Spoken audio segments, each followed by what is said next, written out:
Hello, everyone. First, I want to start by welcoming you all at CP1 panel with Resources Governance and Security. Thank you all so much for your interest to NISPSA, and it's truly glad to meet you all after exchanging so many emails finally. I am Eun Sung-oh. I am an adjunct professor at Dankook University, and my research area mostly covers judicial politics and formal theory. Before we begin, I'd like to establish an order of presentation. So I want to start by asking Dr. Bandopathy, forgive me if I pronounced your last name wrong, but we have Dr. Bandopathy scheduled to present her papers first, and then Dr. Amy Friedman and Dr. Naomi Bekele will present as a second authors. And our graduate student, Chang-wook Ju, will present on the third order. And finally, Dr. Krishna Raman will present at last. Would that be okay? Yeah, thank you.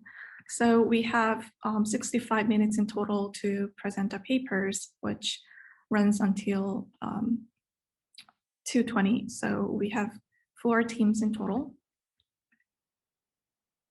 And I just got a request that I make the chat public. So I just made the chat public so that everyone can chat freely.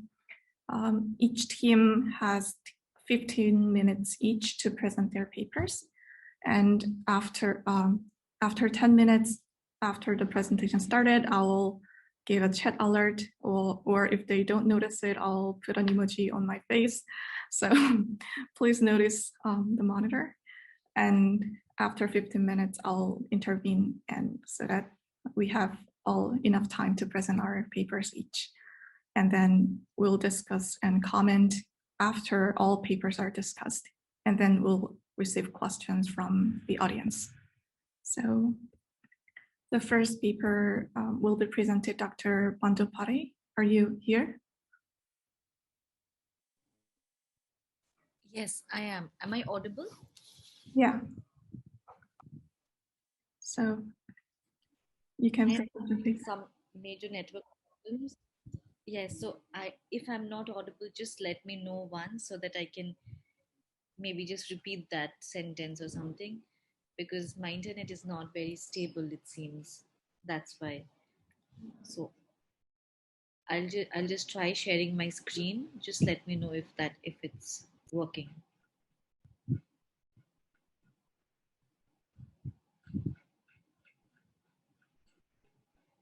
I hope this is visible. Yes, thank you very much. So the topic that we are presenting today is agricultural commons and where does India stand? This is primarily because we have been working. We were it was in our law school, because we come from a law background, that we were introduced to the idea of common property resources. And we felt, having gone through the entire course, that common property resources is one efficient and effective way of managing resources and resource governance. Because that way, what we are appreciating is we are appreciating the bond that is shared between resources and the community as such. Because at the end of the day, it is that bond that requires to be nurtured and that requires to be celebrated much more than what happens afterwards. So that is why, unless and until we can secure ourselves with the common property resources, which holds immense significance in the lives of most of the people of every nation, that without that, probably any discussion after with regard to production and laws regulating production, consumption, all of it would really be futile.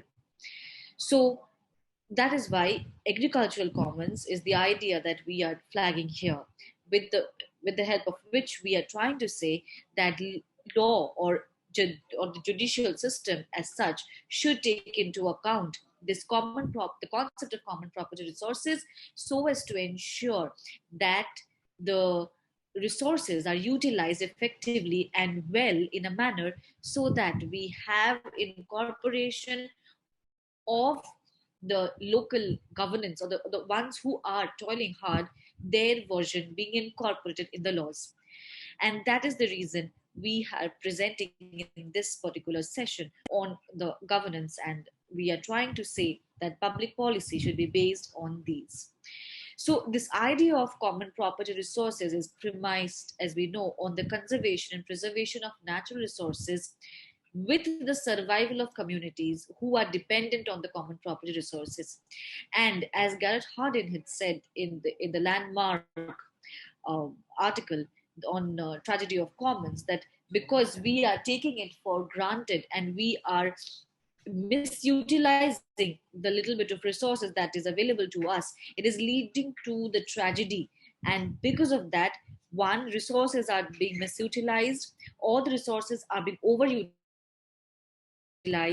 as a result of which, thirdly, at the end of a few or couple of years, the society suffers. So none of us would be benefited if we are going on and on with this tragedy of commons. And that is the reason we had Nobel laureate Eleanor Ostrom coming up and devising the policy, or rather devising the 8 design principles, whereby she suggested that the tragedy of commons can be solved if we follow this community driven perspective. And that is why one is of that of the agricultural commons. And as we see on our screen, that the common property regimes aim to control the access and harvesting from the local streams, forests, and all these areas. And it gives a kind of status, which is a formal legal status in the legal codes of newly independent countries, which included India at one point of time as well. And India, since its independence, as we shall see, there has been one remarkable judgment which has taken into account this aspect of common property resources, and that this is very important to be recognized and legally recognized, that there has been just one decision of the apex court of the country which has given that legal recognition that the first point here talks about. So as I mentioned, that this is this relationship and the celebration of the relationship between the community and the available resources, which is the idea of common property resources, with one being the stock variable and the other one being the flow variable. And that the description of the same has been provided here. So common property resources and the idea of common property resources has been summarized in 5 different points by scholar Netting. And he says that these 5 criteria based on which justification for having common property resources for effective utilization and for the purposes of efficient utilization and giving the community that chance to contribute, it becomes much more legitimate. So if we see that from the first point mentions that if it is divided, or the land area is demarcated and smaller units of production is encouraged, then the totality of the outcome would not be as much as what in had it been all of them contributing together. And that is the reason the common property resource, the idea of common property resources is being flagged. And for that, what is being incentivized is that of investments. Unless and until we have investments, we will not be able to utilize and reap the best out of these resources. So the main idea is to ensure that the common property resources, may that be water, may that be irrigation facilities, may that be the different materials being used for the purposes of the irrigation, all of it that leads to what agriculture is all about. And India being an agrarian economy primarily, this is very important. That is the celebration of these resources being in common for the community who is using it and who is, with the help of each other, reaping the benefit, or giving us the benefits of it. So what is highly uh, discouraged is the fact of fragmentation of the resources and fragmentation of the area in which it has to be, or it is the land or the area is harvested. So if we look at this decision, which is from the apex court of the country, that is the Supreme Court of India. It was the Jagpal Singh versus State of Punjab decision, which gifted or gave back the idea of common property resources again to us after it was on appeal from the Punjab and Haryana High Court, which are the two states of northern India. And in this decision, it was held that common property resources are common to the village community, and the governance of it rests with the panchayat, which is the local governing structure as per the Indian federal system. And these are inalienable and cannot be diverted for any other purposes than those essential for its use.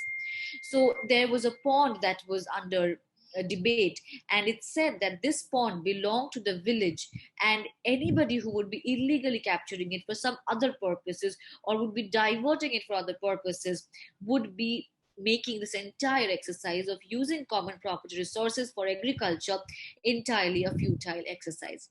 And that is why it said that it is the villages who should have the first right, or rather the only right, over the resources that they use.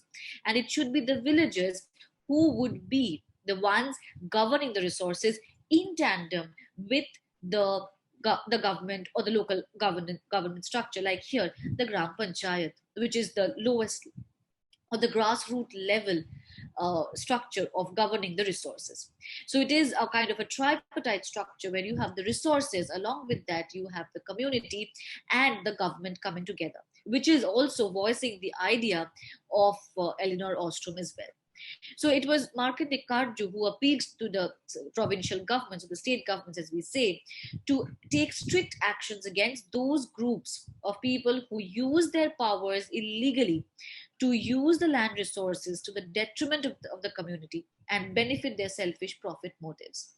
And that is the reason he said that for all these purposes, any kind of constructions across the country would be illegal if these are on lands which belong to the community as such. So again and again, what is being harped upon is the fact that the community and the governance by the community is very, very important in order to ensure that the effective utilization of the common property resources are made. And he also clarified that the long duration of existence of all these illegal constructions neither legitimizes of the fact that the resources are common property resources for the community, which means that no matter what, even today, we can question in India, as per this decision, we can question some illegal constructions or any kind of encumbrances that have taken place, or these lands which belong to the community, even if that is probably 50, 60, or even 100 years old. Because what is important, as Justice Markandeya Karju says, is the resources and the community using the resources for the best, or for the outcome which is best for the country as such, as well as that local community.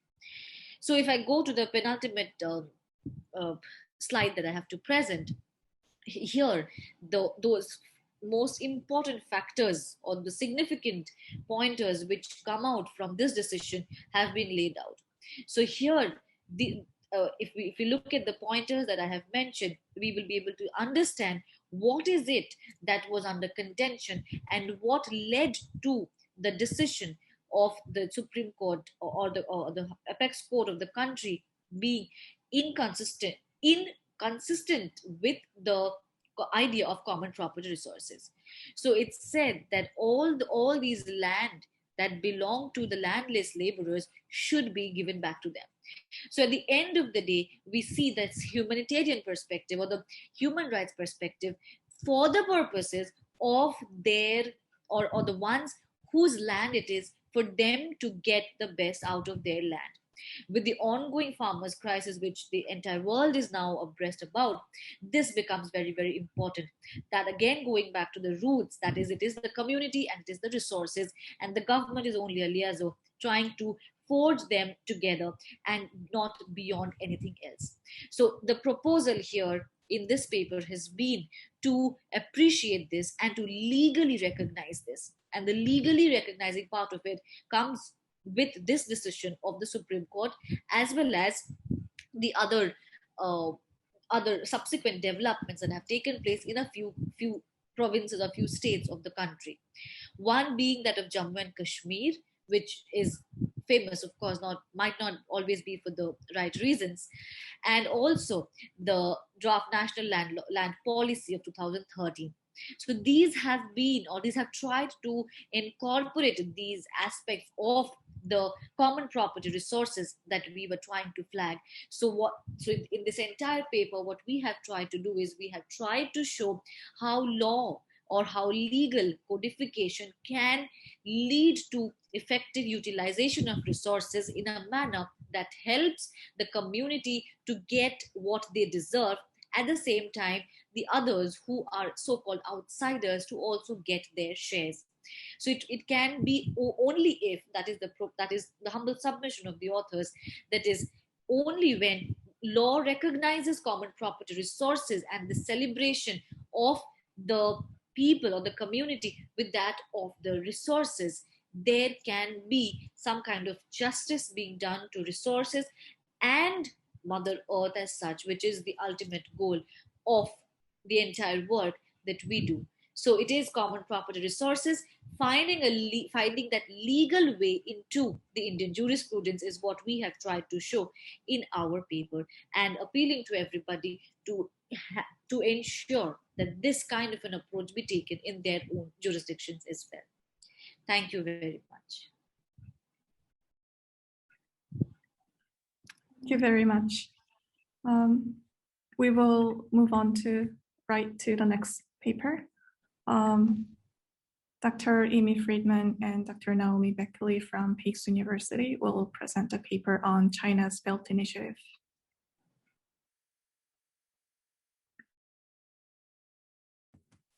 Great.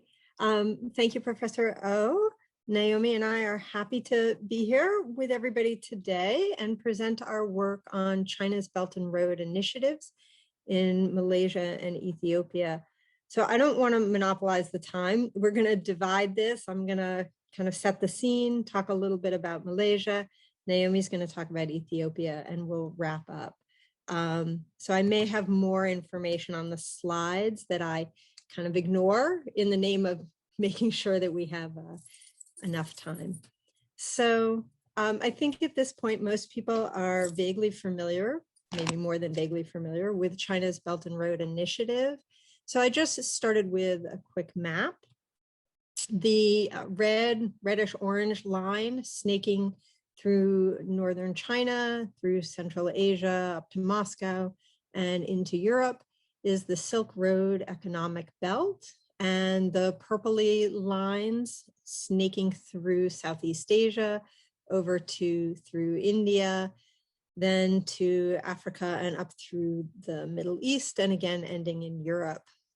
These are a whole series of projects that initially were kind of one-off deals, and in 2013, Communist Party leadership bundled them together under one umbrella. They've gone through a couple of different names, but it currently goes by the Belt and Road Initiative. These projects include all different infrastructure deals, high-speed rail lines, ports, lots of road building, special economic zones, industrial zones for manufacturing and processing, dam construction, gas and oil pipelines, and many other energy projects. The other key thing about the BRI is that the countries that are on the receiving end of these often most commonly take loans from Chinese state banks. The terms of the loans are often not as good as they might get on the open market.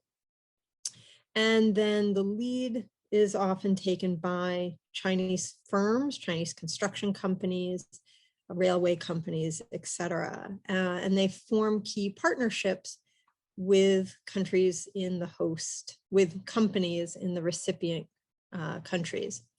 Often Chinese workers are brought in from China to do much of the work on these projects. The vast majority of literature on the Belt and Road Initiative really looks at it from China's point of view. And it either looks at it as really an international relations question, that the Belt and Road is an example of the growth of Chinese power, and it's viewed as China's attempt to balance against the United States. That these developments give China access to resources, access to new trade routes and markets, and perhaps a base for developing military ties and military bases in the future, which of course would allow them to project their power beyond their own borders. All of this may be true, but our paper tries to do something else. The other common way that people look at the Belt and Road projects are by examining the internal drivers to China. And this work looks at Belt and Road projects really as an outlet for the Chinese Communist Party to help continue to fuel economic growth. That the Communist Party's legitimacy, right, rests on economic development. And so a slowing economy is a real major risk for the party.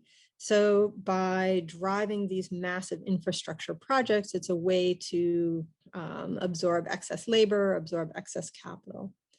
What we wanted to do was really look more in depth at the dynamics within countries where these projects are taking place.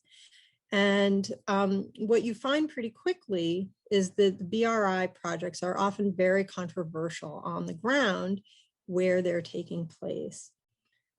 So our question was, if it's a risk for recipient countries to have to face angry citizens, and the backlash is often over jobs being given to Chinese workers instead of domestic workers, or countries being embroiled in these debt traps, it seemed to us that that's a real risk for political leaders. So we said, well, so okay, what's driving this from their perspective? And what we found is there certainly is ambivalence about this trade-off, right? But that the explanation that seems to make a lot of sense, particularly for Malaysia and Ethiopia, is that elites, political elites, want these projects for the term that's been used is greed and need, right? That countries want the infrastructure, right? And that political elites have found that they can really capitalize and use to their own advantage Chinese investment. So more than just looking at this as an international issue, as a balance of power issue, it really is about the domestic political arrangements in the recipient countries. So in Malaysia, there are a couple of big BRI projects.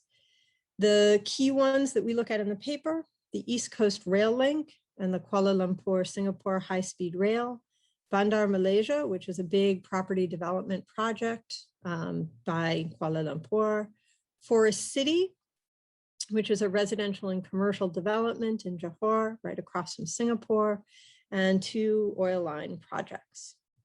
All these projects in Malaysia have a Malay partner, a Malay company, with very close ties to the ruling party and to actually the former prime minister. And these projects became really contentious in the run-up to the 2018 election. But what we saw is even though a new government took over and initially stopped the projects, they actually found it in their interest to renegotiate and restart the projects. So what we found in Malaysia and Ethiopia were some really striking similarities that BRI projects really play into ethnic politics and ethnic divisions. In Malaysia, Malay leaders were really adept at co-opting Chinese partners to advance their own goals. And the ethno-nationalist political economy of Malaysia at both the state and the federal level, plus the former Prime Minister Najib Razak, his need to maintain power, to win upcoming elections, to maintain links and curry favor for his own political survival, really opened the door to deals with China that might not otherwise have seemed so attractive. One example of that, the East Coast Rail Link, is connecting 2 lesser developed Malay dominant provinces, one of which is the home base of Najib, and it very clearly served his political interests to locate development there. Chinese investment also helped offset money that Najib had stolen, virtually pocketed from the Sovereign Wealth Fund of Malaysia. I'll just give one or two examples so that I don't eat up more of my time. To give you an idea of the partnerships in Malaysia between Malay-dominated companies and the Chinese partners, the East Coast Rail Link is a partnership between China Communications Construction Corporation, which is a Chinese state-owned enterprise, partnering with a Malaysian company that had very close ties to Prime Minister Najib and to his allies in the dominant political party, UMNO. The Bandar Malaysia project was initially a joint development project by China Railway Engineering Corp, again, another state-owned enterprise, again, with Malay companies tied to Najib. The 2018 election seemed like it might be a turning point. The dominant political party, which is a Malay party, UMNO, and Prime Minister Najib were charged with massive corruption scandals, and it really became a campaign issue. The corruption was very clearly linked to the BRI projects because Mahathir, who was the key opposition, really criticized his former allies in the dominant party, and he criticized them for being too cozy to China and for promoting these corrupt ties. Mahathir won the election, the opposition won the election, and true to his campaign, they suspended some of the biggest BRI projects. But very quickly thereafter, Mahathir went off to China, renegotiated these deals, came back and said, aha, we got a better deal. They shaved off some of the price, they shortened some of the rail lines. But the key was that these projects were back on track because Mahathir and other political elites really found that it was in their interest too to resume these projects. So I'm going to do this couple of points and turn it over to Naomi.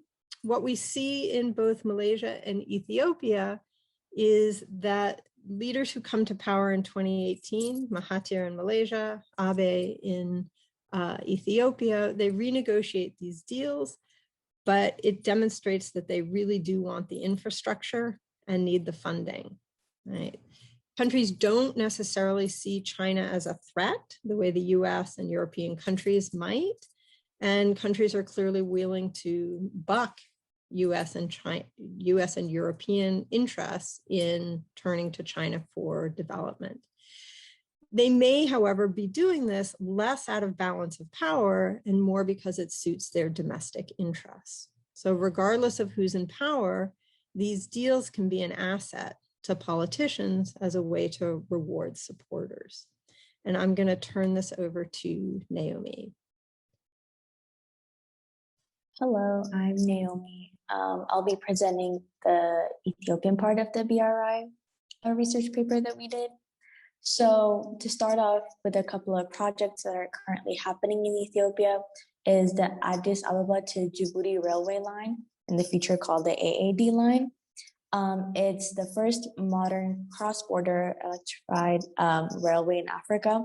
Also, it's the first modern overseas railway constructed by Chinese enterprises with complete adoption of Chinese railway standards and equipment, and also Chinese workers.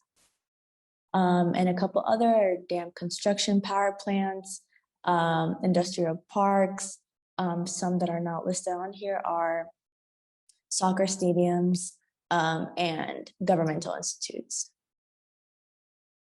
So when we talk about ethnic politics in Ethiopia and TPLF, currently there is more than 2 genocides happening in Ethiopia.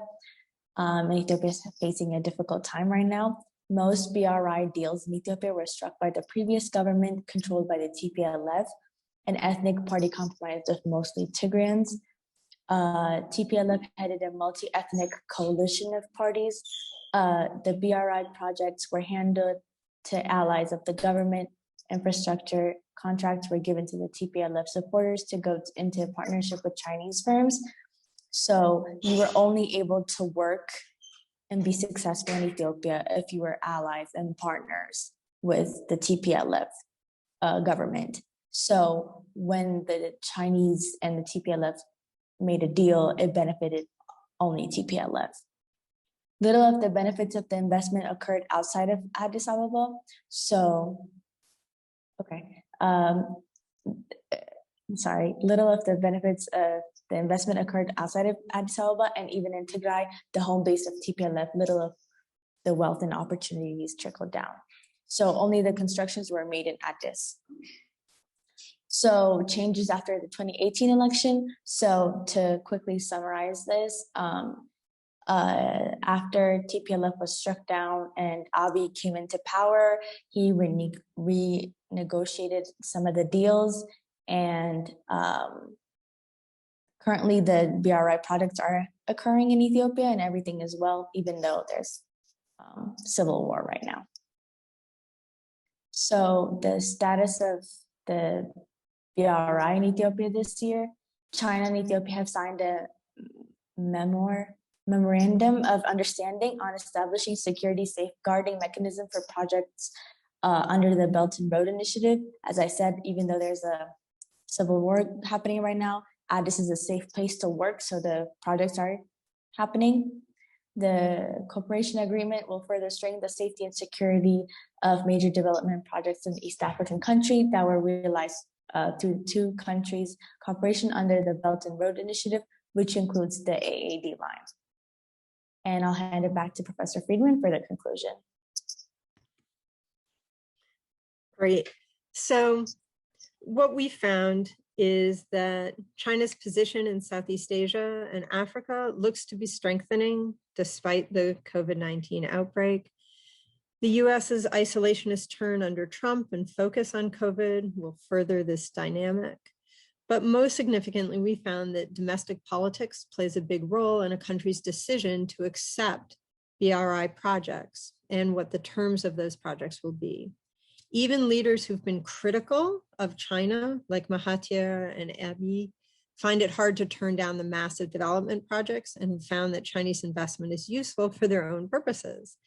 And particularly in Ethiopia, the stakes are so high, right? Who controls this money and who gets to dole out these favors has really fueled ethnic conflict, right? The ethnic conflict existed before, but this has just intensified the stakes.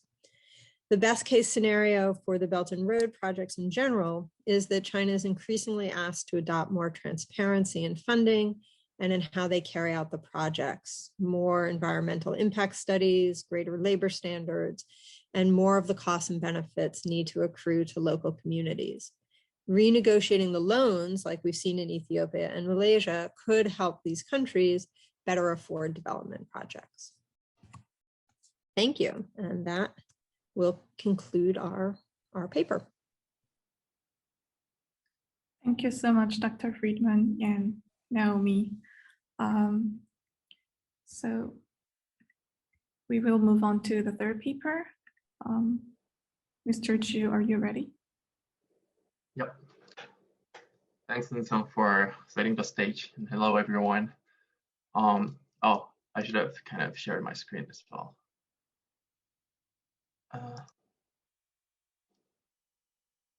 Now you can look at the PPT slides, right?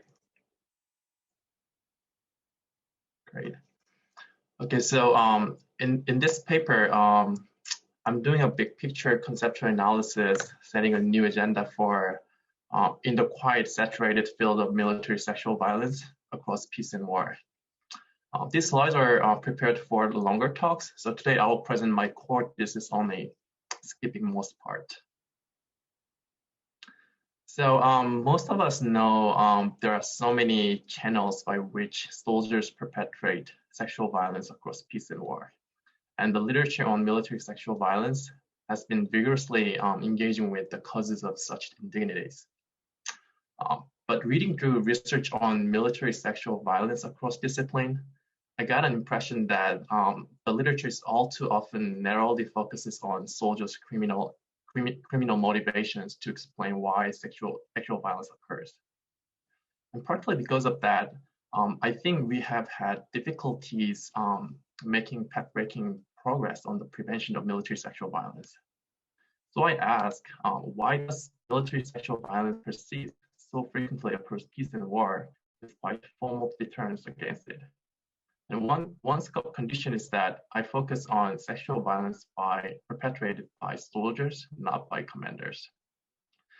And most armed organizations have tried to buffer against military misconduct, but even with zero tolerance policies, military sexual violence routinely grab the headlines and frequently trigger nationwide inquisitions in almost every country. And no doubt this is also true for non-state armed organizations. We have so much evidence for continuous sexual violence in militaries worldwide. And on this problem, I address why commanders tolerate military sexual violence rather than why soldiers perpetrate it. So this is because, as we all know, commanders' toleration often perpetuates sexual violence by their soldiers. And I argue that soldiers must specify the conditions, scholars must specify the conditions under which commanders tolerate sexual violence. And commander tolerance is quite under-researched. And we know very little about precisely why commanders tolerate sexual violence. And I think this enterprise is critically important for informing practical efforts to tackle continued military sexual violence. And in addition to suggesting new insights for relevant research and prevention programs, I think I provide an important turning point for the literature, which is preoccupied with soldiers' motives. And my core theoretical proposal is threefold. In short, micro and meso and macro level factors make commanders tolerate sexual violence. My theoretical framework includes many more kind of specified mechanisms for commander tolerance, but given the time limit, it's my best practice to draw out this kind of tripartite theory of commander tolerance developed in my paper. This is a roadmap, but today I'll only touch on the theoretical evolution and my main argument without going deeper into the theoretical framework. And I address commander tolerance for military sexual violence, so it's very important for me to understand the literature on military sexual violence. The literature has produced ample knowledge, mainly the fact that the reported patterns of MSV, the sexual violence, vary sharply in frequency, form, and targeting across militaries in different temporal settings. And two most notable revelations that were submitted by prominent scholars in the field. The one is that the frequency of sexual violence varies sharply as some militaries routinely engage in sexual violence, while others hardly do, even during the most common theaters of atrocities, such as ethnic cleansing operations. And the other is that sexual violence is an already quite intractable problem during peacetime, while the intractability often gets worse during wartime. And these two main findings, suggest that military sexual violence is neither omnipresent nor inevitable during war. So the key implication is there are general problems that most armed organizations suffer, one of which I argue that should be commander tolerance. And the conventional explanations for military sexual violence are opportunistic violence and violence as a policy. And opportunistic sexual violence is driven by soldiers' private motives, while sexual violence as a policy is adopted by militaries as some level of command for organizational purposes. And it can be ordered and or authorized. And for authorization without an order, we can think of the US soldiers' sexual violence against enemy prisoners under the banner of the war on terror after the 9/11 attacks. And sexual violence as a policy can also be institutionalized, as in the case of Imperial Japan's comfort women system. And armed organizations also sometimes use sexual violence as a strategy at some level of command. And it has been adopted against targeted populations during genocide, ethnic cleansing, forced displacement, and terrorization in Bosnia, Rwanda, and many other countries, including Nanjing in China. And sexual violence as a strategy is adopted for immediately strategic reasons, and is a subset of sexual violence as a policy. But this dichotomy between opportunistic sexual violence and sexual violence as a policy doesn't really account for a commonly observed pattern of military sexual violence. That is, even with formal deterrence against opportunism, soldiers often repeatedly engage in sexual violence that is neither a policy nor strategy. And this pattern of sexual violence is defined as a practice, one that is neither ordered nor authorized, but tolerated by commanders. And there are two broad explanations for why soldiers practice sexual violence. And first, soldiers often engage in opportunistic sexual violence against weak individuals as part of demonstrated gendered hierarchies. The second, they often participate in sexual violence as part of group formation among peers, which is called combatant socialization in the literature. But despite the well-established channels through which soldiers' motives spawn sexual violence, we don't know much about why commanders tolerate sexual violence. So I kind of synthesized the literature, the whole literature on military sexual violence in figure 1. And it takes some time to observe this typology, but for now, let's focus on this. So the extent to which sexual violence develops into a practice hinges on how well commanders enforce regulations. And for sexual violence to occur as a practice, as you can see here, two key conditions must be obtained. The first is soldiers' criminal motives, and the second is commander tolerance, which is the absence of strong commander stance in this figure. And scholars have explained soldiers' motivations quite a lot, but they have been slow to engage with the factors affecting commander stance or commander tolerance. So I argued that scholars now need to switch their attention to commander tolerance. But we can kind of ask, how have scholars not addressed the factors underlying commander tolerance? And I attribute this shortcoming to the dominant modeling approach to military sexual violence, that is, principal agent models of violence, with an armed organization that consists of soldiers under a single commander. Because of this kind of fixation on the single commander model, scholars are hard-pressed to find important drivers of commanders' behaviors. For example, their upward vertical interactions with supervisors and their horizontal interactions with peer commanders. So I incorporate these aspects with a new multi-commander framework for understanding commander tolerance. And looking at figure 2, we can see that commander strategic interactions not only differ in direction and with whom they interact. This means that any commander between the top commander and ground soldiers can be both principal and agent, depending on the particular situation. And I call this a dual identity that most commanders have in reality. And I ameliorate another problem in the literature. And most conventional models of violence are frozen in time.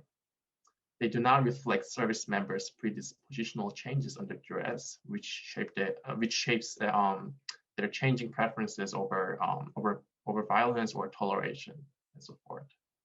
So my framework is particularly sensitive to how commanders experience sociocultural adaptive processes and make limited rational decisions. So everything combined, I construct a comprehensive framework for explaining commander tolerance for sexual violence, and the framework incorporates various mechanisms focusing on specific elements underlying commander tolerance, which are depicted in this figure. And one major critique to this wide coverage is that we might not know which mechanism is the most important for commander tolerance. And I should admit that this is a typical approach that political scientists take on to argue effectively amid theory contest. But here in this case, I argued that when it comes to commander tolerance for sexual violence, there's rarely any empirical justification for such a blinkered approach. And if you look at figure 3, for example, commanders often undergo multiple mechanisms over time in different military contexts. So, and also those influences are likely to have differing implications for commanders at different levels, different commander levels. So explaining commander tolerance falls more within the province of multi-causal analysis. And so I kind of weave together these various mechanisms and feature composite general theory of commander tolerance in my paper, instead of simply relying on one or two mechanisms. So all in all these kind of justifications for my comprehensive framework come down to the contributions of my article. And in short, I extend the principal agent model to offer a rationalized baseline against which to incorporate non-material factors, such as socialization and psychological development across different command levels and temporal settings. Although I didn't really delve into them in this presentation. And lastly, I can sell my general theory of commander tolerance to the larger audience. And tolerance should be relevant for commanders working on theories of any prohibited form of violence. And despite its focus on military sexual violence, the implications of my theory are also applicable to other non-sex crimes in general. And we know that different forms of violence follow their own distinct logic, but they are rarely distinctive in terms of commander tolerance, which doesn't really involve commander's direct perpetration and criminal intent. And we all know that military sexual violence and other forms of crime listed here regularly happen together amid impunity. So all in all, I think there's much more to be learned about commander tolerance for these criminal activities. And I hope my article will constitute the first systematic cut. And with that, I will end my presentation. Thank you so much for listening. Thank you so much for sharing your paper. And we will move on to the final paper, which is Dr. Raman's paper. And we will discuss all the papers with audiences and among the panels. Dr. Krishna Raman will discuss his democratic theory of the right to move and right to place.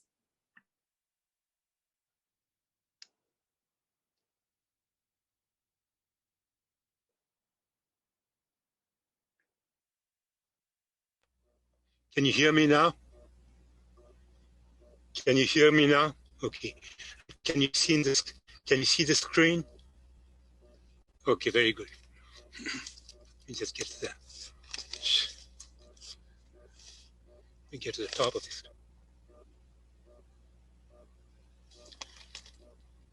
Political systems, selected issues. Oh God. Get that.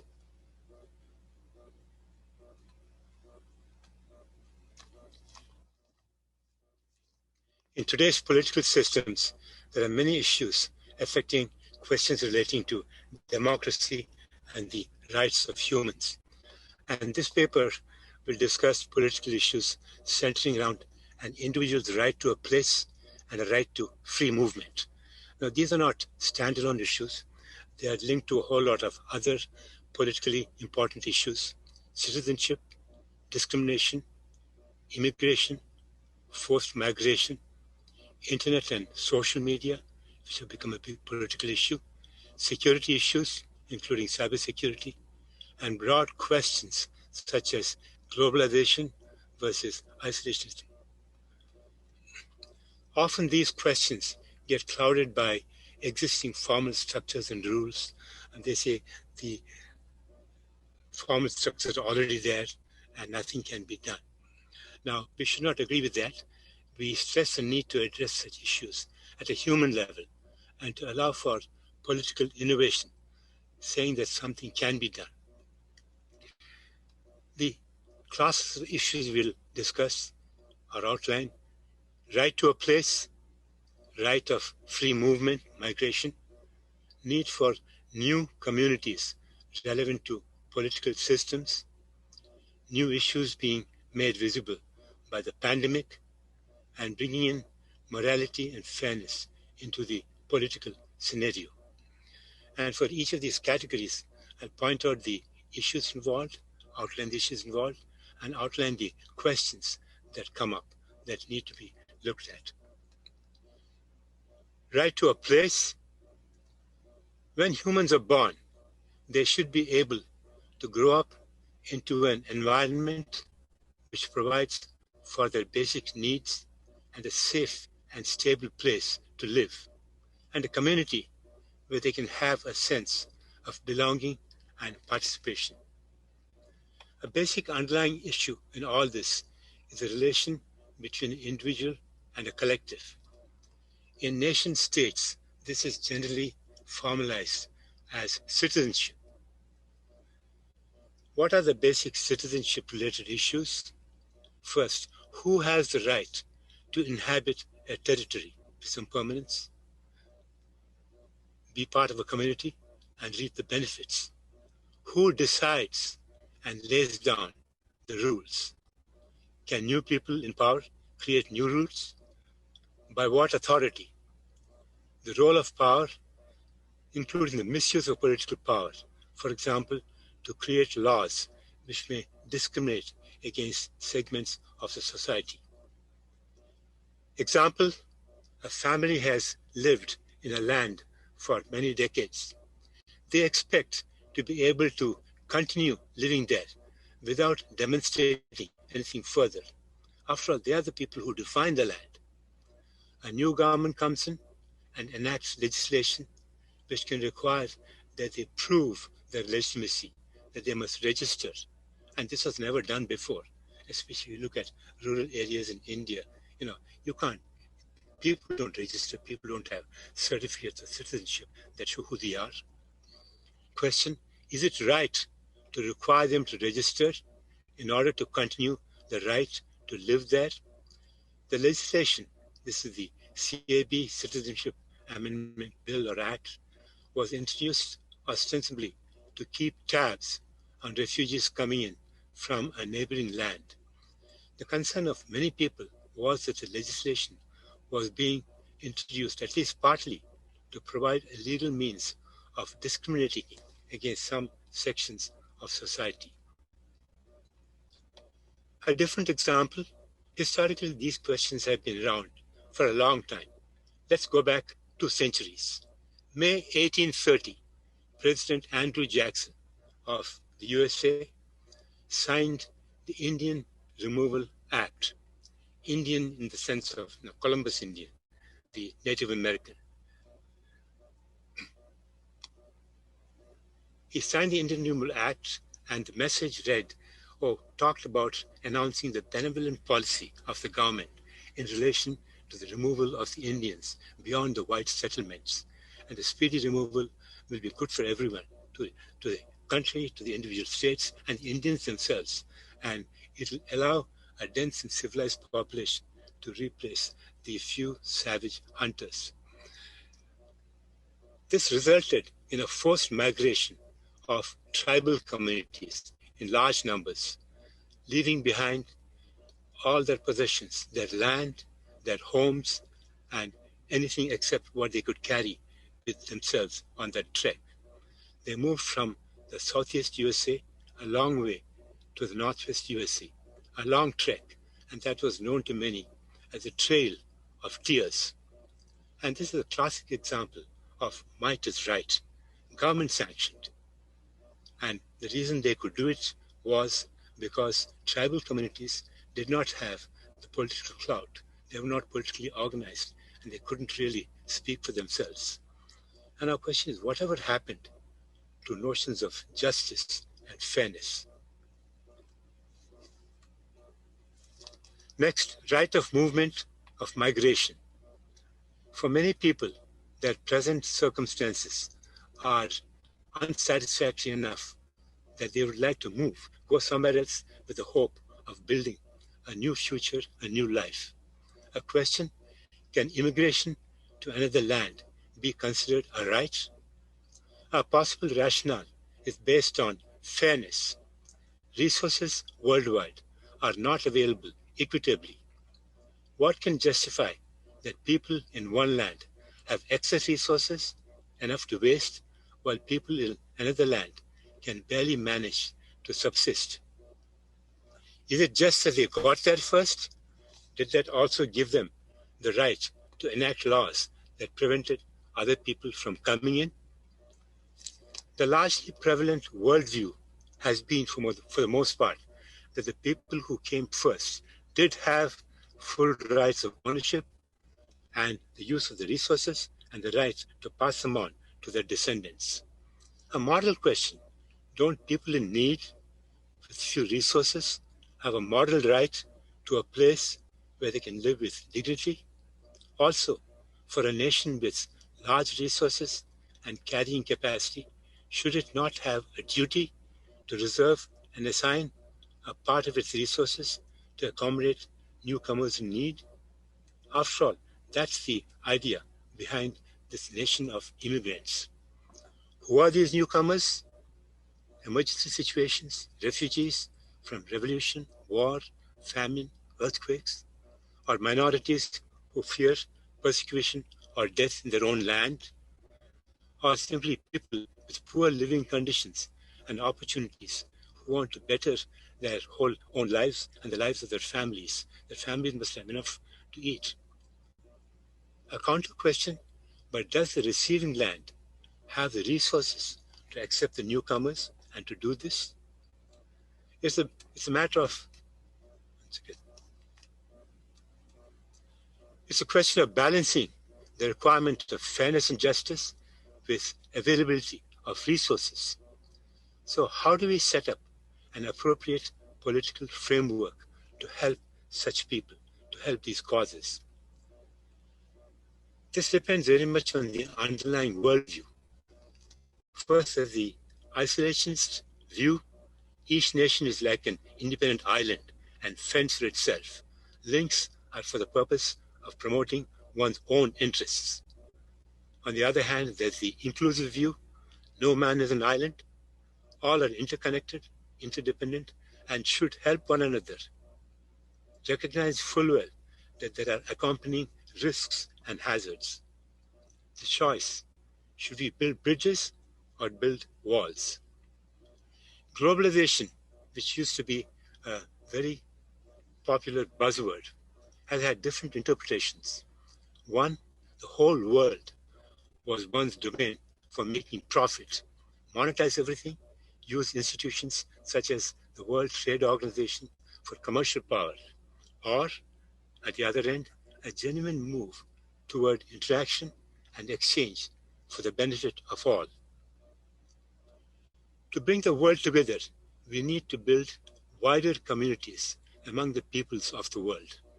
We need to go beyond nation states and build and strengthen other types of collectives. What are these collectives? The communities relevant to future political systems. These would be transnational communities. A community need not be defined by a common spatial location or contiguous locations. They may be imagined communities in which the affinities are conceptual. There are historical examples. First, that's that famous white man's burden, characterized by the British Empire, where people in power went all around the world, civilizing those poor, unfortunate, ignorant natives. And then there is that sharing the same faith, passing the message on to unbelievers, heathens, and bringing them into the fold. Give me a moment. The problem with both of these is that they have unifying forces, but they also have divisive forces. We need to do better. How can we do better? Yeah, there is hope. The diasporas today provide a strong community force, and the major ones are from India and China, and smaller ones from many different nations, from Southeast Asia, for example.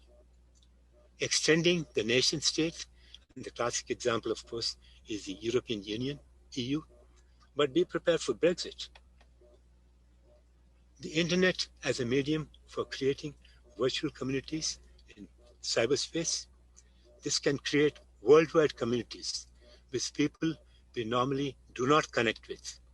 Online social media can help build a sense of community and provide a strong political force. There are hazards. The ease and speed of spreading prejudices and false information. And these have very strong persuasive power. And also serious cybersecurity threats enabled by modern destructive technology. And the seriousness of this is only now getting to be appreciated. And this can pose a serious challenge to a stable world society, especially during this time when there are moves towards antagonism between different nations. A year ago, entered a black swan, the COVID-19 pandemic. This has caused a global upheaval, different effects, opposing ones on world society. And there are lessons that should be obvious.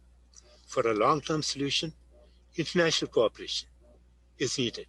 Research, public health measures, the virus does not care for political differences. In business, we know there's going to be short-term competition, but long-term cooperation is needed. Vaccine availability, for example, medical treatment facilities, and other kinds of resources that make life in an interactive society possible.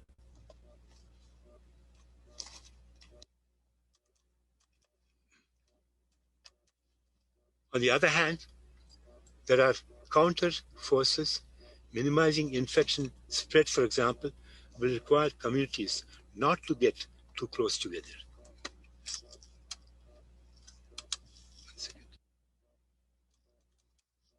And the disruption of supply chains is requiring nations and corporations to strengthen measures for self-sufficiency in critical materials and devices. And this means moving towards a loosening of trust and mutual dependence. Keeping in mind the new international political differences, can we assume that business interests will prevail and result in overall cooperation? A hope is, will COVID-19 help us realize that for long-term survival, we must all hang together. Else, well, remember what Ben Franklin told us. Concluding summary and lessons to learn. There's a need for new worldviews, a need for new paradigms. Political issues that we have outlined need to be addressed at a human level, not at a formal level, not at the level of the standard political thinking historically done. The black swan of COVID-19, the pandemic, brings up new existential questions and raises the specter of collapse. Remember Jared Diamond. How can we make the equitable sharing of resources, including land, a norm in our thinking? How can the resource-rich have communities and nations be persuaded to share resources with the have-not communities and nations? An historically dominant role of power, of military might, economic might, and now cyber power, can they be countered and softened? We need, for survival, to be able to do this. We need to bring in fairness, equitable sharing, and morality into a new agenda that we must present for political innovation. New paradigms need to be generated, which should help to move the world toward such a transformation.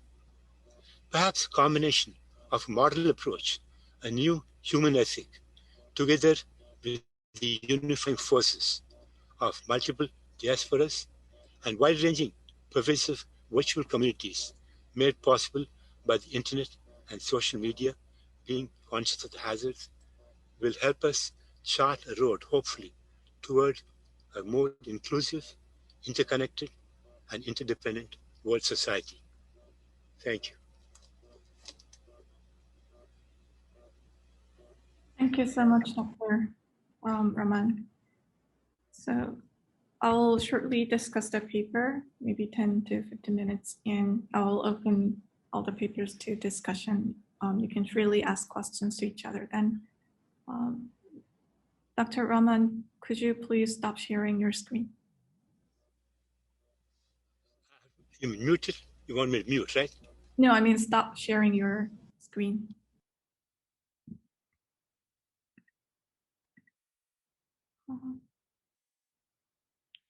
Yes, thank you. I'll start by discussing Dr. Bandoppare's Agricultural Commons paper of India's case. Frankly, I didn't have enough time to read this paper this morning, but thank you so much for your interest in submitting your paper with us. And I wanted to recognize how important this paper is in reminding us of the importance to recognize community rights over resources and estate. Also, the paper coincides with recent trend toward grassroots movement and empowerment of regional communities. So with that upshot, I wanted to give a comment on how this paper could be located in the literature. That framework was not apparent in the presentation and in the first part of the papers. So I wanted to ask how you would frame your paper.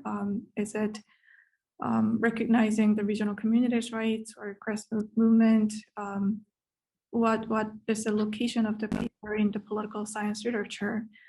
And another thing I was wondering is, I wanted to hear more explanation on internal dynamics of India that halts the implementation of CPR. This common property resources is really important. And as you addressed, it's really important to give this authority to the regional communities who handle them and will benefit from them. So I was wondering, more readers would benefit from your explanation on how the internal politics and how the political dynamics of India drives the political actors to not implement the CPR. And that was very uneducated initial thought of mine after, based on your presentation.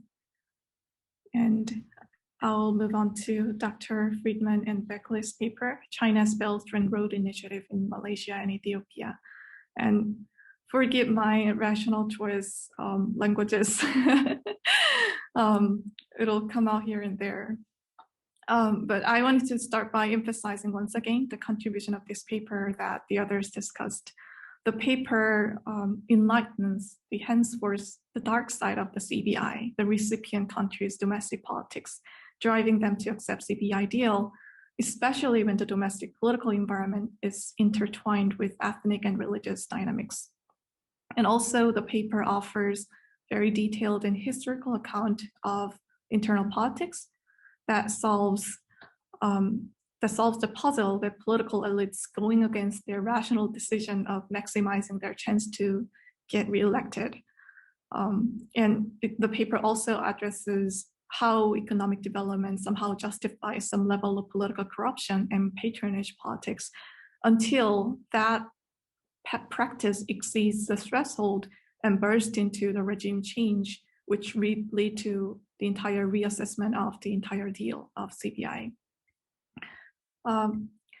And I also wanted to ask, how would you frame this paper how would you imagine this paper in other framework, in addition to the China's BRI literature? The apparent upshot of this paper is that the paper gives benefits of filling in the gap in the corruption literature, I think, because it sheds light upon the internal politics, how the internal politics corruption interplays with international actors so that the politicians go against their priority of getting reelected. So I think that'll benefit more readerships in terms of that. And also the paper, I also wanted to ask the framework of this paper. It's a more clarification question. The paper is framed such that it mainly sheds light upon the internal state dynamics that lead to foreign policy choices, rather than the erstwhile view of neo-realist international relations, where international politics and international systems external to the state determines foreign policy choices. So I wanted to ask how you put more emphasis on internal state dynamic or the political elites' private motives. The clear upshot of this paper is shedding light upon the political elite's private motives.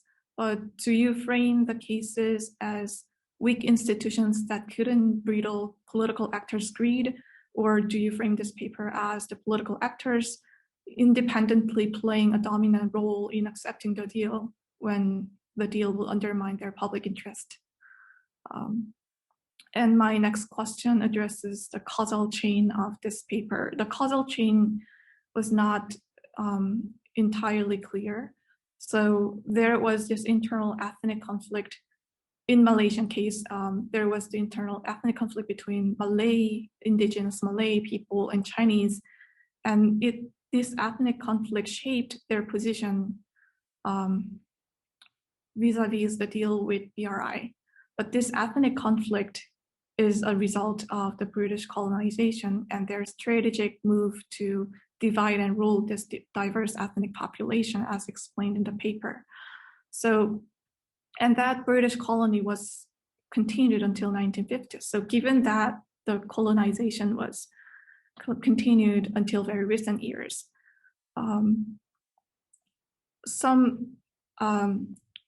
I wonder if it is part of the result of the British colonization strategy that Malays has divided ethnicity, where one of them serving political positions and another serving economic sectors. And these political positions, by their inherently precarious nature, they had to serve or lean onto foreign assets to solidify their positions in the internal politics. So how does it allow us to conclude that the internal dynamics play a dominant role in shaping the foreign policy rather than the international forces? And similar questions arises in Ethiopian case, because in Ethiopian case, it was mostly China who took the deal and took advantage of the political instability of Ethiopia. And even in the renegotiation process, it was China which began the reassessment process and manifested their willingness to continue the deal, especially even if someone else is sitting on the other side of the table. So if the internal actors are continuously changing and we have unchanging factor of China, I think we are facing an inherent question on whether which factor plays a more dominant role in shaping the foreign policy. And with that end, I wanted to suggest that the paper will be more clarified if there are more explanation or pinpointing of factors. Forgive my formal theory language, but if there are factors in the internal political dynamics that lead to the successful renegotiation or accepting the deal in the first place. So yeah, that was my questions and comment. And I wanted to move on to discussing Mr. Ju's paper on military sexual violence. And this paper provides a comprehensive model that captures the military sexual violence, especially committed as a practice, which the author also acknowledges that it's hard to capture this empirical model in the field work. So that's a particular advantage of this paper that explains this henceforth hard to capture practice of military sexual violence. And also in the time series model, I wanted to point out that how the model initiates at S0, which signifies the commander's preconceived notions about sexual violence and how it affects the condonement of military sexual violence. And the model, by including that factor, takes into account individualized preconceptions working in their respective utility functions. So I think that's a clear upshot of this paper. But I had a few questions with this paper also. I wanted to ask why you chose principal agent model, because from my very limited understanding, principal agent problem is agent departing from the ideal point of principle that principal would have enforced if he could. So, but the paper mainly addresses rather than the relationship between principal and the agent, but focusing more on the principals, exchanges between principals and principals' relations to their super advisors or super principals, if I could put that in a way. So what does principals do in order to prevent the agents, the subordinating soldiers, from committing the military sexual violence? So the benefit of using principal agent model wasn't very clear, because this dynamic could be explained in other models, like signaling models, for example, that solidifies and intensifies their rituals and their communications and signals of condoning this widespread practices. And also, I wanted to ask some questions regarding figure 3 and figure 2, because the model figure 3 explains a single commander's considerations in determining whether to punish or condone MSV. So I was wondering how that fit in the interplay with figure 2, which addresses the interplay of the principles and the interplay of principles and their super principles. So how does the model explain that interactions fit in the principal agent model, if I go back to the previous point, and that interactions are inherently different in nature according to the agents involved. So yeah, how does that individual considerations fit in the entire picture of that hierarchy of military? And the current model, the utility factors are given as exogenous. So it'll be particularly interesting if those exogenous factors are included and they're explained how they interplay with other agents in the model, especially when they face the utility functions of their subordinating soldiers and their top commanders. And in doing so, I wanted to suggest maybe introducing some comparative statistics between cost and benefit, because there must be factors making the commanders sticking their positions of condoning the MSV. But that's what the paper explained. But also there are factors making them stick to their moral compass, and they're recognizing the risk of getting demoted by appearing as incompetent to prevent MSV. So how their benefit of appearing as peers and appearing as more capable soldiers to their top commanders play out in relation to their apparent cost in condoning the MSV. Yeah, so that was my question. And so with that end, I thought it would be particularly helpful for your readers if there is a figure that explains how figure 2 and 3 plays out together in the entire picture. And I also wanted to ask a minor question about the place of the victims, because in this principal agent model, the agents are assumed as the soldiers committing the military sexual violence. But given that this military sexual violence as a practice also addresses the comrades' sexual violence, like sexual violence committed between the comrades in battlefield and in peacetime, that there must be something that the victim soldiers contributing to the utility calculations of the commanders. So I wanted to ask how that plays out. And I'll move on to the fourth paper, the Dr. Raman's paper. The paper raises important questions across the entire political science discipline, from race and ethnicity, immigration, equality, political community, and global justice. And that paper reminds us what our entire political science scholarly endeavor aim to address. So it was a good reminder for us to think about the big questions, especially in the conference setting. And also, I think the suggestion to look at immigration issue at a human dignity level is an important proposal. And this proposal directs our attention to the nature of individual rights unencumbered by state boundaries.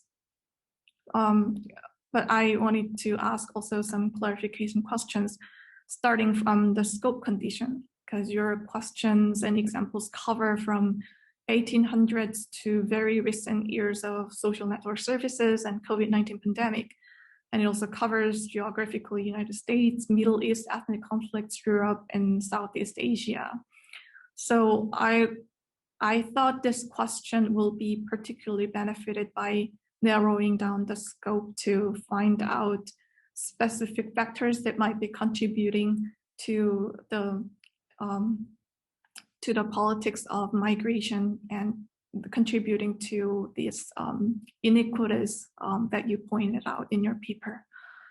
Also, I wanted to ask what you mean by the right to live with dignity, because that was the center of the paper. And you clarified that the right to live with dignity includes the right to living space and the right to work and the right to be part of the society.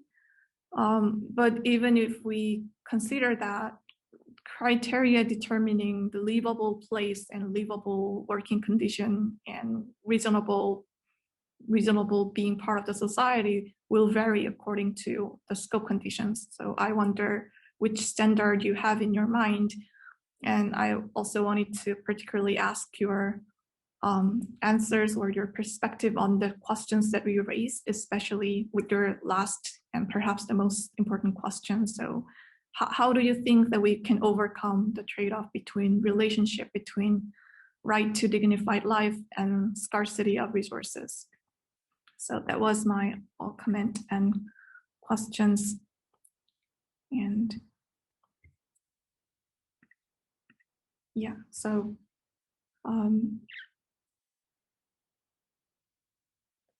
yeah, I wanted to handle mics to the others to address their answers and responses. And yeah, so why don't we start by Dr.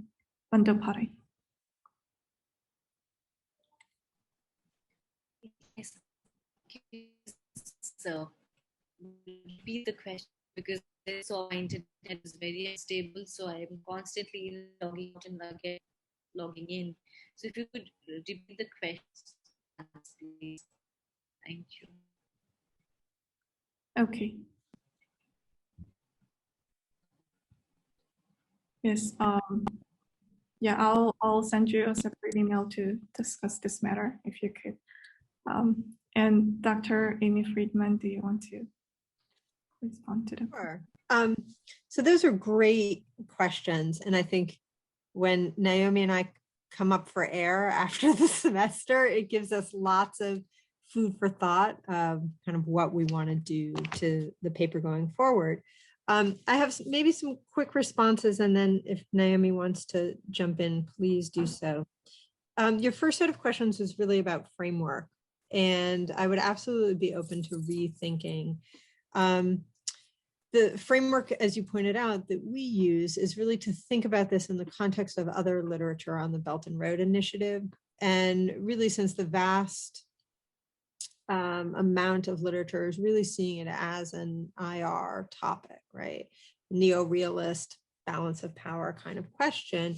And at least in Southeast Asia, and I think this is equally true in Ethiopia's case, there's so much written about which states in Southeast Asia are balancing with China or balancing or bandwagoning with China against the United States. So a lot of what I do work specifically on Southeast Asia. So sort of I was coming at it from that perspective and saying, you know what, maybe this is not a question of balancing or bandwagoning, right, or hedging. This is really just about pragmatism, right?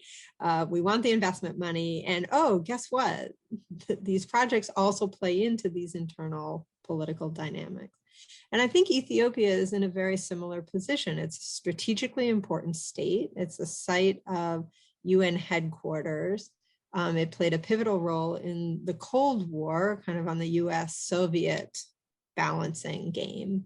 And so again, China's involvement in the state often prompts US policymakers to say, ooh, you know, wait a minute, there's all this kind of alliance building going on with China. And so our paper was saying, well, maybe that's not all. Maybe that's not the full story.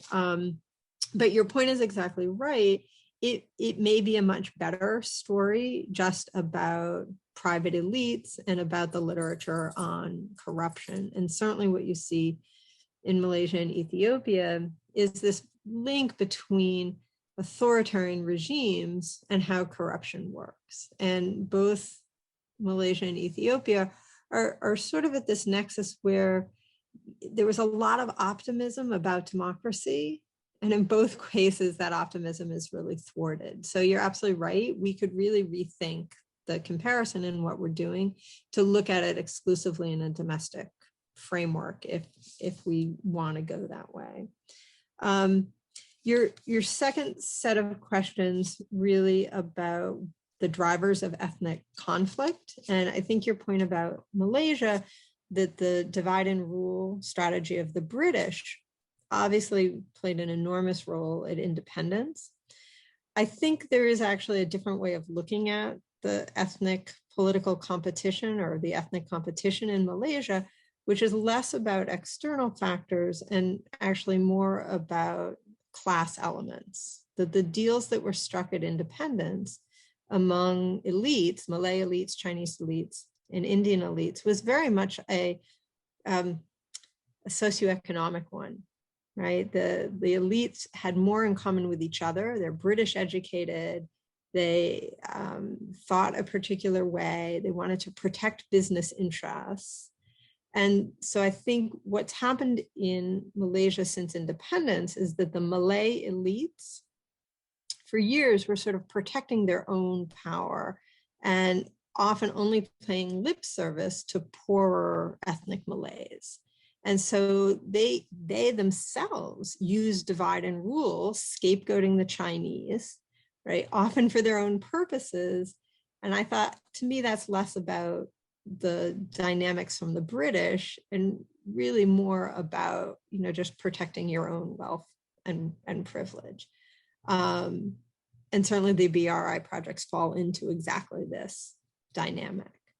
Naomi can maybe jump in a little bit, but I think the same thing in Ethiopia. You have this moment in time right now where you have, we thought, a possibility of sort of better politics and a rethinking of the dynamics that existed.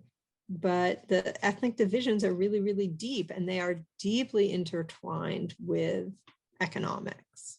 Yeah. So Naomi, do you want to add on to that?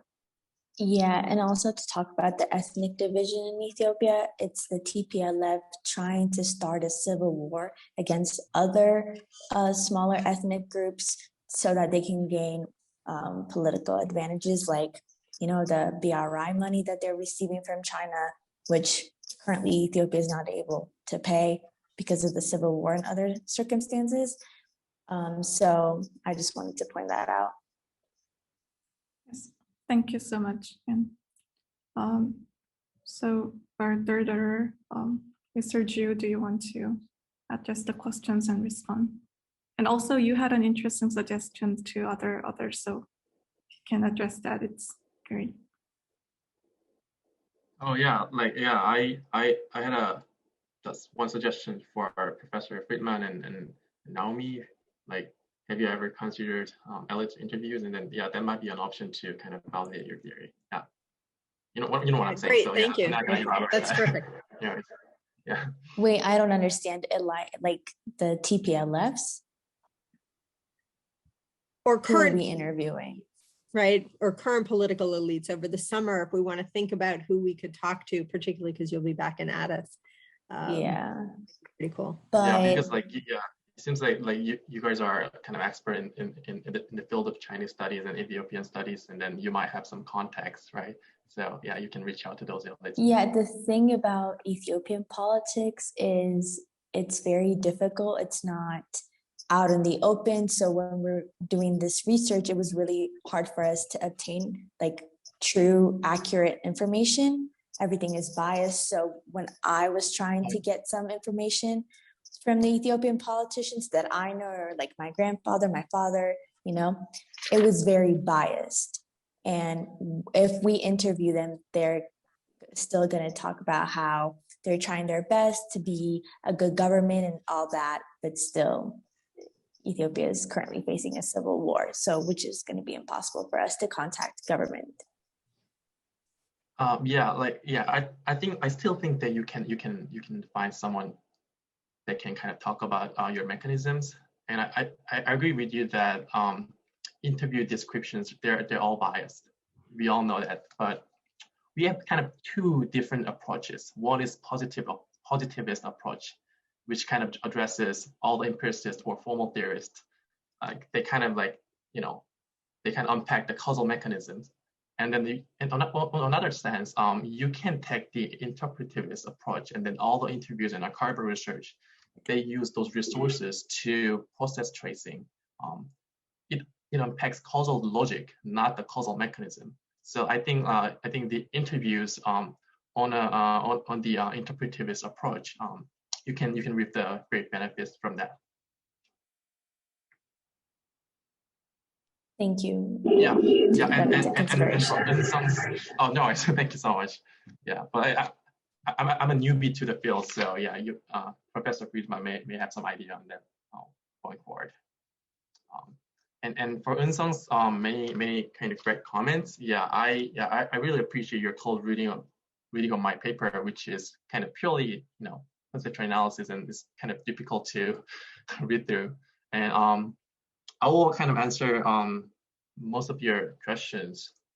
And first, on your question on my choice of the principal agent model, I do not take the principal agent model. Rather, I criticize it because it can only explain factors that can be explained from a utilitarian perspective. I'm also an empiricist or a formal theorist, but there are things that cannot be explained by the principal agent model, such as gender norms and socialization, and psychic numbing during war and combat operations. So I depart from the I kind of incorporate it, but I depart from the standard principal agent model, or in other words, I extend the extant principal agent model. So and your point about figure 3 and 2. So figure 3 is about it deals with the generic sense of commander, which kind of you should go back to the clarification section because it's kind of confusing there. I'm so sorry about that. But figure 3 is about the generic sense of commander that can serve as any commander in figure 2. So for example, that generic commander can advance through the rank and be part of any rank in figure 3. And that's kind of, we have some kind of invisible moving parts in my theory.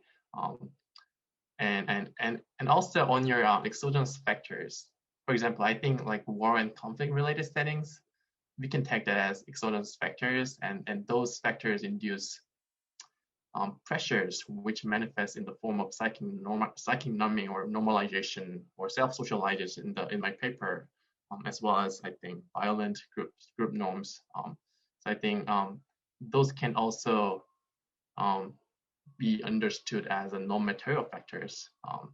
And also, of course, commanders may not tolerate if they anticipate too much toleration would lead to excessive sexual violence that works against his or her military goal. And that's I think kind of a concern in my paper.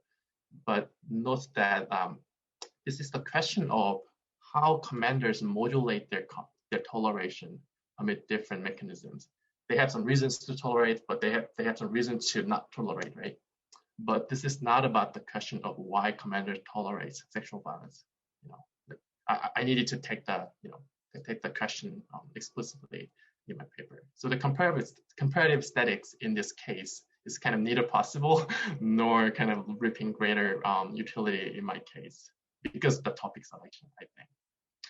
And finally, on different types of victims, I kind of broadly address different types of victims, but I didn't really consider how commanders think about them. For example, considering the types of victims and how, and I think I kind of still think that considering the types of victims and how that how commanders think about it, it also pertains to the utility function of the commander, which also goes back to your prior point. And like, for example, it pertains to how commanders modulate their degrees of tolerance given the victims, and nor why it's not why commanders tolerate per se. But like your point is well taken. So like commanders tolerate differently if victims are enemy women, not just civilians.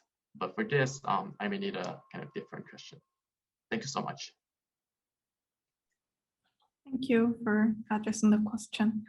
And Dr. Rahman, do you want to respond to the questions? And do you have any comments to make?